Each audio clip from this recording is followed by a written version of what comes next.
I used to live in a little known town named Cohen. Sure, this place had its history, but it's not like any of that really matters now. We thought those automated guns would make any raiding party think twice before charging us headlong, but once those shells came down and started covering the entire place in blue stuff, there wasn't much we could do to fight back. They must have dropped over 500 gas canisters just to capture 40 people. With those kind of mathematical skills, we knew these weren't your normal kind of raiders. One by one, we all started to drop to the ground unconscious, and once the last of us was lying slumped in the dirt, that was that. Everything we had laid down for this place was set to be erased. I still can't figure out just what we did to provoke them in the first place. Did we build the town too close to where they were located, or were we just randomly targeted? The jolt from the thrusters was enough to wake me for a minute, and as we were lifting off, I could hear them glassing the landscape beneath us. And just like that, it would be as if the town of Cohen had never even existed in the first place.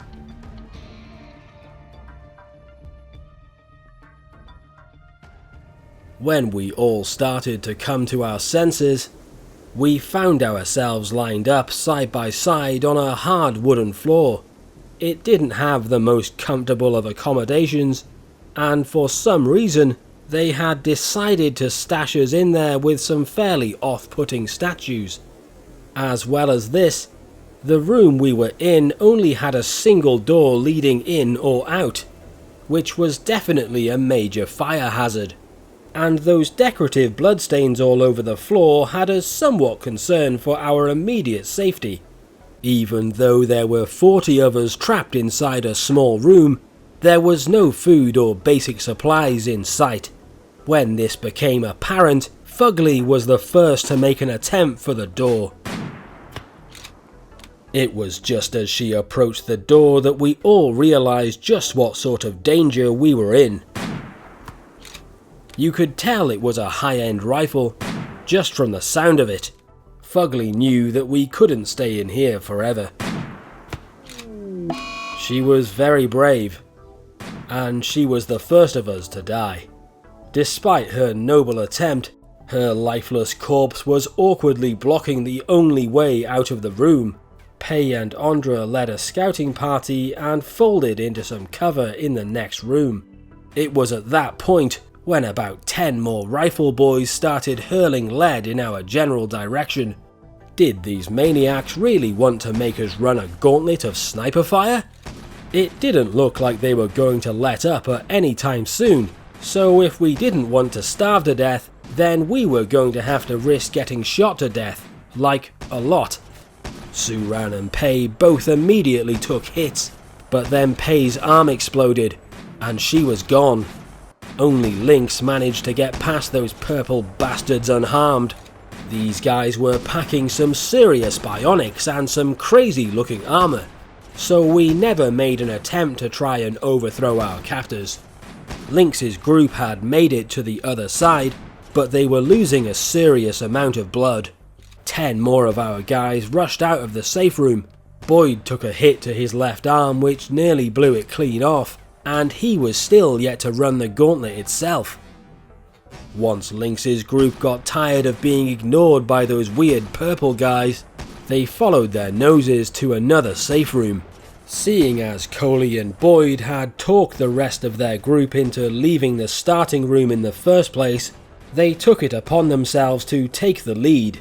This did not go well for them. And while Leo limped on a bit further, his left leg was eventually sniped out from under him. Figuring that going as a group was for chumps, Freya picked up her magnificently huge balls and started charging the sniper gauntlet alone. Taking an early hit, she left a sizable blood trail for the rest of the contestants to follow. Rather triumphantly, she made her way past the snipers, but the moment she stood still, she realized that her right arm was just gone, At that point, the second safe room was already starting to look like a battlefield triage. But that wasn't going to stop Thunder and Dokamo leading a group of 6 into the fray. Vamp went down almost immediately, followed shortly after by Hitman. Once they were on the ground, even if they weren't already dead, there was nothing you could do to get them to safety. I led the next group by myself. Paying the price for taking the lead, I hung back to catch my breath and stop the bleeding for a second, while Barak and Rin led another 10 people down the gauntlet. Thierry fell behind and never managed to catch up, but losing one guy out of 10 seemed to show us that bum rushing the snipers was possibly a winning tactic, so I led my people, while also soaking up as many bullets as possible. Nana was downed pretty quickly, and although the rest of us were basically acting like bullet magnets at this point, the vast majority of us managed to make it to the finish line. Even though this was just the first of our tests, we had already sustained some fairly nasty injuries, but way back in the starting room, Bergstrom and Square were still working up their courage when the first of the artillery shells began to land on top of them. They did their best to fight the flames, but their efforts were pretty much doomed from the start. They wisely got out of there before the starting room turned into one massive oven. Jane was the only one out of their lot to go. CC took his fair share of hits, but the rest of them still managed to survive, at least for a little bit longer. Those purple armoured arseholes bolted the very moment we all passed the first trial, but they didn't leave even nearly enough food to feed everyone. Despite the regrettable fact that some of us would be going hungry, there was enough medical supplies to make sure that none of us would die from our wounds on the first night. While we tended to our wounds and rested up, we were still within a stone's throw of the site of a massacre. So many friends and so many familiar faces were gone, and yet none of those purple creeps ever bothered to collect their bodies, or even try to manage the encroaching wildfires resulting from all those artillery strikes. As well as leaving us a halfway decent amount of basic medicine, they also left us a small amount of some weird looking blue medication. Out of the 28 of us still left alive at that point, none of us were brave enough to eat the strange blue pills our captors had left on the floor. We all slept as best we could on the first night. When I struggled to get to sleep initially, I spent some time trying to figure out just where we were. We had all seen the tops of tall trees poking over the walls of the Gauntlet, so I was pretty sure we were in a forest, but with nothing more than this clue to go on, none of us had any real idea where we were. With all of the food gone, we wasted no time before heading onwards, and although we had no idea what we would run into next, everyone apart from Gumpy was still managing to keep moving at a fair pace. Dokamo and Square jumped at the task of finding a path forward, and they didn't let all those explosive traps deter them even one bit. Despite being deadly IEDs, they were surprisingly easy to get around, just so long as your mind didn't wander. But with so many of us passing over so many explosive traps, it was almost certain that someone would end up triggering one of these explosive traps sooner or later. Just as Dokamo's group was heading into the second stretch of the minefield, me and Zonovite led a party of 6 across the first stretch. It might have seemed wise to send people across the explosive traps one by one, but we were not too keen to find out what would happen if we took too long to cross the mines. There was a small safe zone at the centre of this level, but it could only ensure the safety of a small amount of people, and just as the third group was heading over the mines, the all too familiar sound of incoming incendiaries was all around us.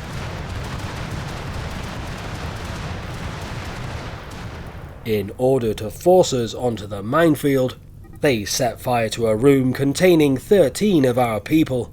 In the time it took them to react to the rapidly heating air, Tiffy and Gumpy were downed by the inferno. Caught between a rock and a hard place, we abandoned 2 more of our people. As we fled over the explosive traps and hoped for the best, Tiffy and Dumpy were enduring temperatures of nearly 1,000 degrees. They wouldn't have lasted long before they succumbed to that furnace. On first glance, the trip across the landmine seemed to be going pretty well. At the time, me and Zonovite were just talking to Hogan, when his head just disappeared. It seems Crystal hadn't been looking where she was going, and she had managed to get 18 of our people killed, including herself. That was just under half of the town's entire population. Out of the few wounded still left alive, Square was a mess. He was missing an arm and a leg, whereas Thunder had been completely unharmed by the same blast. While Bergstrom and Freya had managed to survive half a dozen explosive detonations, there was no way we could possibly save them now. Thunder peeked his head around the door to have a look at the next level. The way ahead looked and sounded extremely hazardous, with our host creating a narrow path for us to follow between 2 vicious streams of charged minigun fire.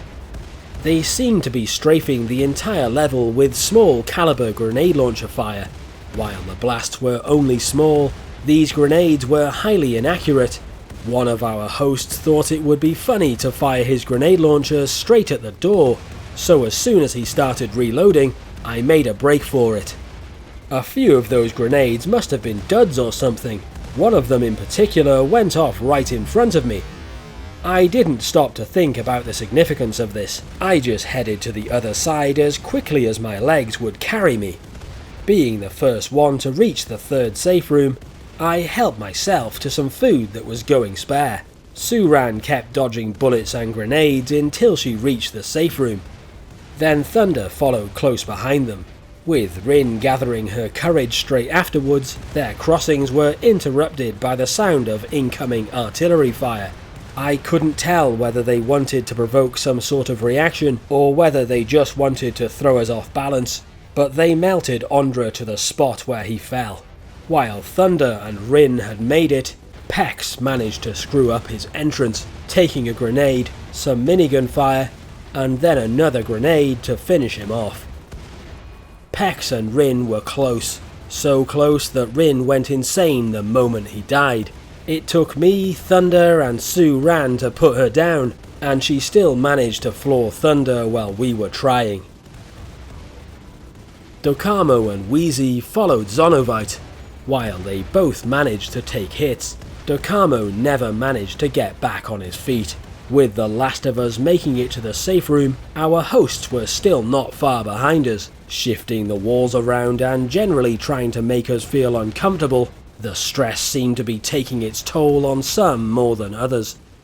Wheezy had taken some grenade shrapnel, but the rest of us hadn't suffered any significant injuries in the previous level. After taking a bit of a kicking, Rin was definitely going to be moving around a little bit slower from now on. Although Suran had gone ahead, she wasn't coherent enough to tell us anything about what we should expect next. We had all lost so much and so many of our friends by this time that we fully expected to lose our minds at some point or another. We headed onwards, hoping that Suran would follow us, but in the end, she decided to stay behind. 5 of us gathered at the entryway of what seemed to be a gigantic maze. While this didn't seem quite as threatening as the last challenges we had faced, we quickly noticed that the entire maze was built from wood. Given our host's preference to use incendiary fire as encouragement, it was obvious that this challenge was just as dangerous as any of the others. Sure enough, we were soon greeted by the sound of falling shells. When I heard them impact around the safe room, it became obvious that they would target anybody who fell behind.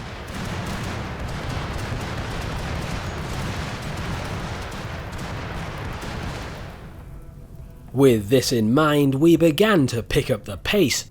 Even as we heard the path behind us being shelled, we didn't stop to take in the spectacle. Instead, we followed Zonovite's lead. At around this time, we heard Thunder complaining about an infection in his leg.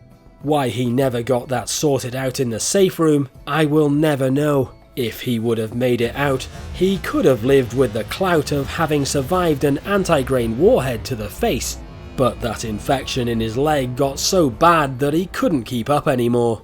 And when he finally collapsed in front of that wall of fire that was over 200 meters across, he was done. I put some distance between me and Wheezy, and I was going at it hard just to keep track of Zonovite. If we lost her, we would all end up in the same oven with Thunder. Out of all the ways you could go, being burned alive has to be one of the worst, but I didn't think that the sickos running this place would be satisfied with just one of our guys getting cooked alive. From wherever they were watching us, they must have known that Rin was trailing behind. The next cluster of shells landed just ahead of her, and she was forced to walk down a corridor that was 600 degrees. Me, Zonovite and Wheezy were keeping a good distance between ourselves and the fire, although I was still close enough to the inferno to finally hear Rin go silent. As hard as I tried to avoid them, I kept on coming across pockets of superheated air. I consider myself lucky that my beard did not catch fire on more than one occasion. After a while, I could no longer hear Zonovite scurrying off ahead. It seems she had finally managed to ditch the rest of us, which was pretty bad at this point.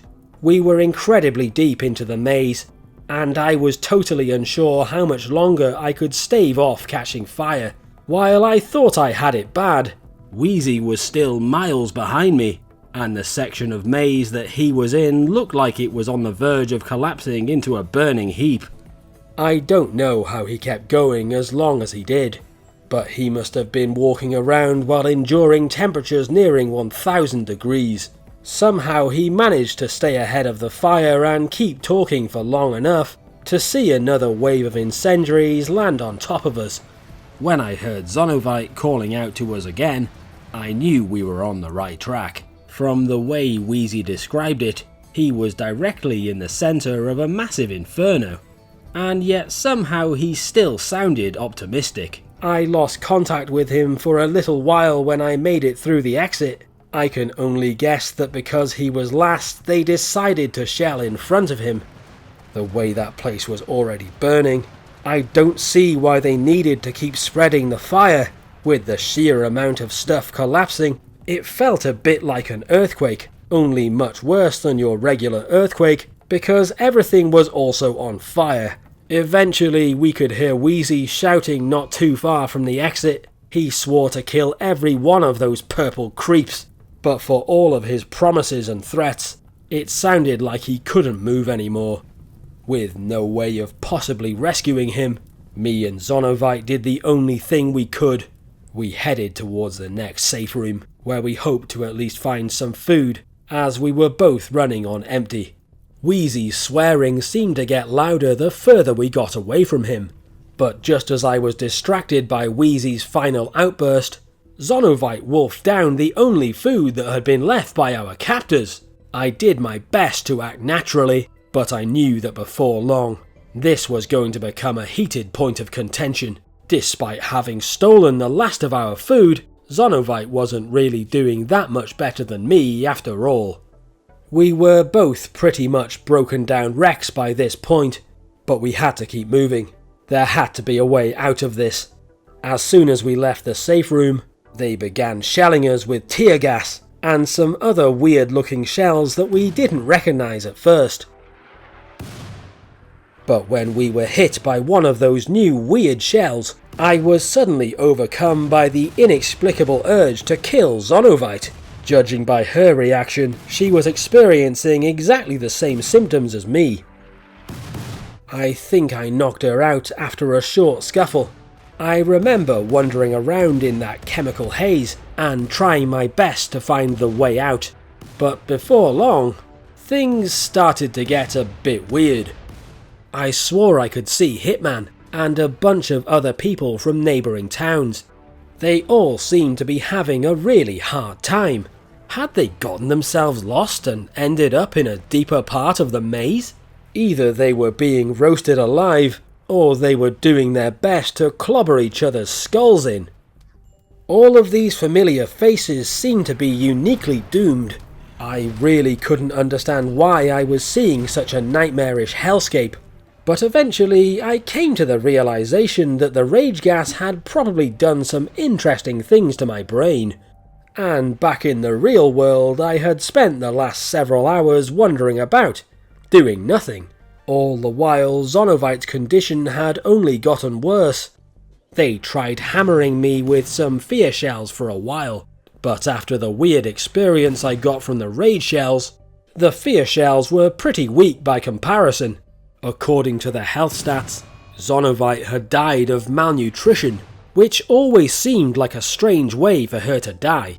Considering that she stole the last of the food, I would have imagined that she would have at least managed to get a bit further than me, but instead, I was going to have to face the rest of this place by myself.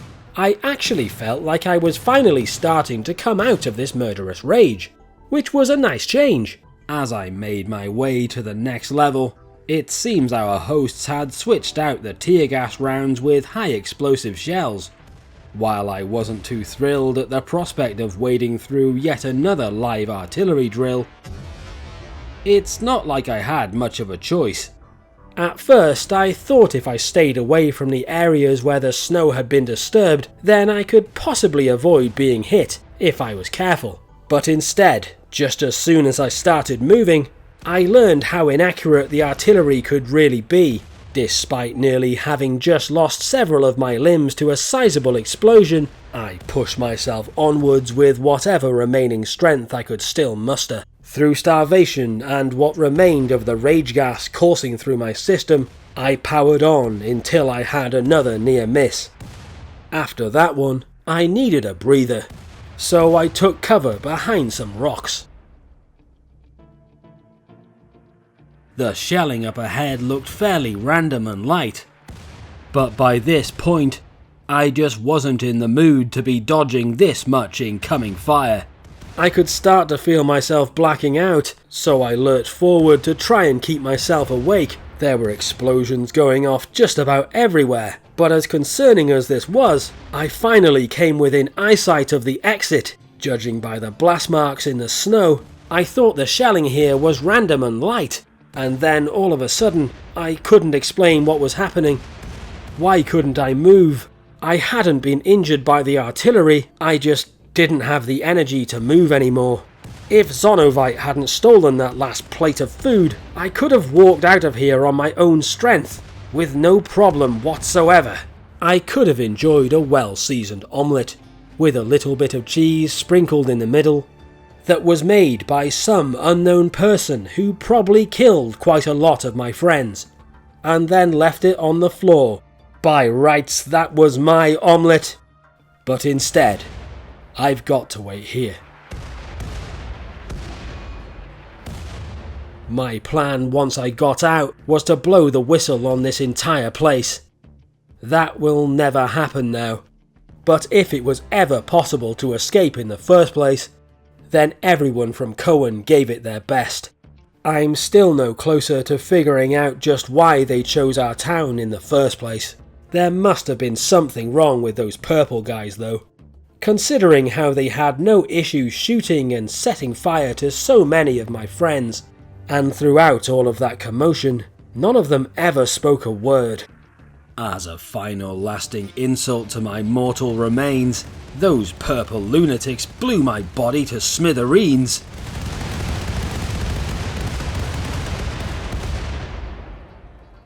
I don't get why they only did this to me. Didn't I technically win this?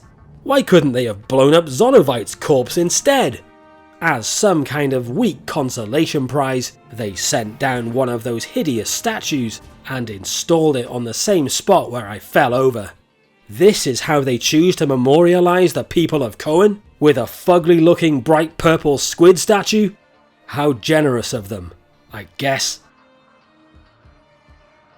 All I have to wonder now is how many more of these statues these weirdos are going to put up over time.